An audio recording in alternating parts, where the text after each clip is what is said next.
Seeing patients. Don't interrupt me. This is profoundly disturbing that you are consistent on. Your behavior in every court case so far has been unruly. You interrupt, you have it your way, you want it on your terms. And when I ordered you to do something, you're the one person who's come through who has a problem following that simple order. All right. We call cause number 23-CR1439, the state of Texas versus John Walker Pardash Jr., who's present with his attorney, Mr. West, and the state's attorney. The court back in November ordered the defendant to submit to a competency assessment by Dr. Ed Rapon and must schedule and attend the appointment with Dr. Rapon, and the court will hold a hearing once the report is completed and submitted by Dr. Rapon, and this is set today to make sure that all of that is moving forward. It's an update of evaluation and bond conditions. And also, Judge, back in November, we held a hearing on defendant's violation of his bond conditions, and the court ultimately found that he had violated his bond conditions and held that in abeyance pending the receipt of this report. And not surprisingly, we have problems here today ever since that last hearing. Where's the report? I don't think he's ever gone. Dr. Rapon's staff has told me he doesn't see patients anymore. What? He doesn't see patients anymore. I've called his office 3 or 4 times, and I've documented those. Get him on the phone.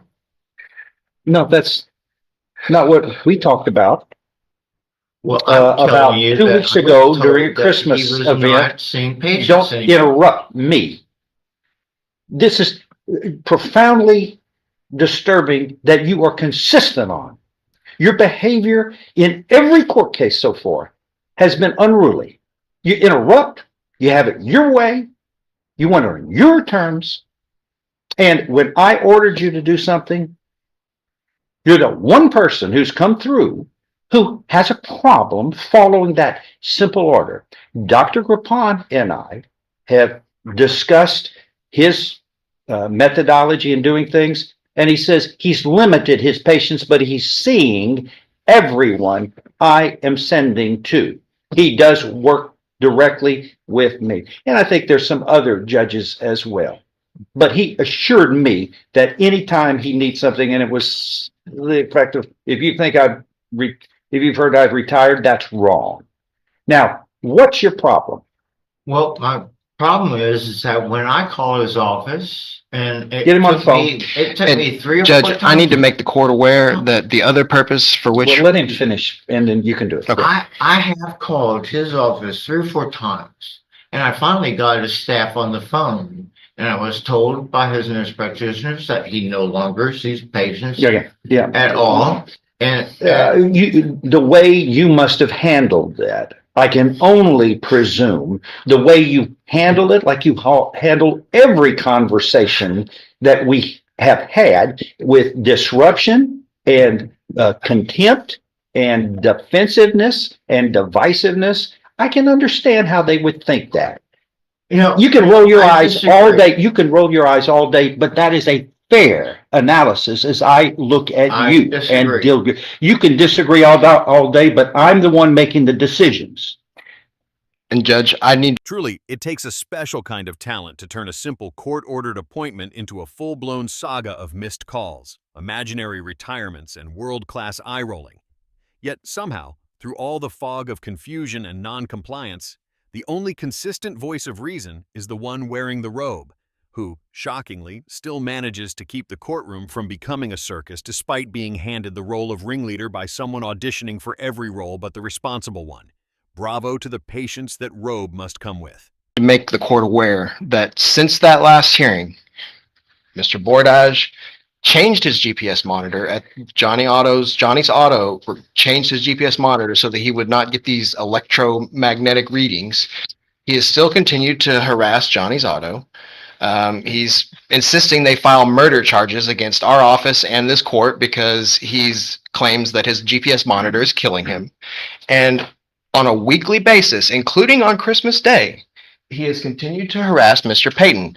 Mr. Payton is here today to present evidence to the court if necessary. Okay, I don't have the ability to do it right now. Here's what I'm going to do. I'm going to hold, I want a hearing. Are you ready for something?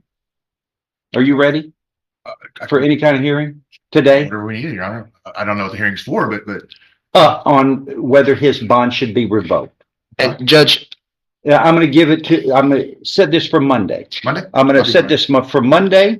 You will be ordered to be up here at 9 o'clock. We will have a hearing on the determination of whether your bond should be revoked, and you should sit this one out in jail until such time this case can get disposed of. Do you understand that? Yes, Judge- I understand it clearly. the fact that he has Then not that's gone, enough. the fact that he has not gone to Grippon yet is basis enough alone. I'm gonna- And every single night he is banging on their house. He's harassing these people. All right. So We're if- going to deal with this on Number on one, Monday.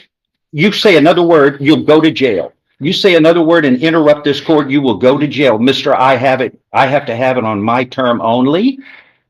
You have been ordered to do things. All persons who are ordered generally comply. You may not like it because of your special ways about the way you conduct yourself, but you will follow it. Do you understand? Monday, 9 o'clock, we will have a hearing. Be here and be ready. I want this on whether bond should be revoked. And I'd like to have whatever witnesses, make sure you have them here. Do you understand? yes, I All right, understand. we'll see you on Monday.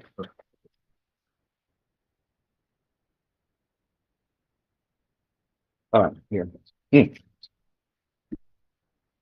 And sir, are you with me? Okay, Mr. Becker. You call the police. He has an order. You call the police. Anytime he is violating that order. Judge, the police have been called probably half a dozen times since our last bond hearing. Okay, I need those policemen then, too. Can you? He will not come out of his house. When they approach his house, because they don't have a warrant to enter, he does not come out of his Okay. house. Well, all right. Then, once again, have you filed a motion to revoke his bond? Yes, you've already found a basis to revoke his bond. No, in the last since hearing. the last hearing. No, because I'm not going to keep doing that. Can you supplement it to add the additional problems, okay? I will, Judge, Thank but you. I don't want That's to have what to it is. keep getting in this rotation of Sir, filing new motions every single time. We've already got a Sir, sufficient would you basis to be revoke so his bond. kind to follow the request of the court? I absolutely Just- will. Thank you, okay. As long That's as enough. there's Let's something move forward. that manifests from it, because he's harassing them and they're hoping that we can accomplish something. You see what I'm saying? Yes, I have seen what you're saying. Okay, There's not really much I can do right now, but I don't have the access to Dr. Grapan. I understand. All right. But by Monday, we ought to be able to take care of I things. sincerely hope so. Did you have something?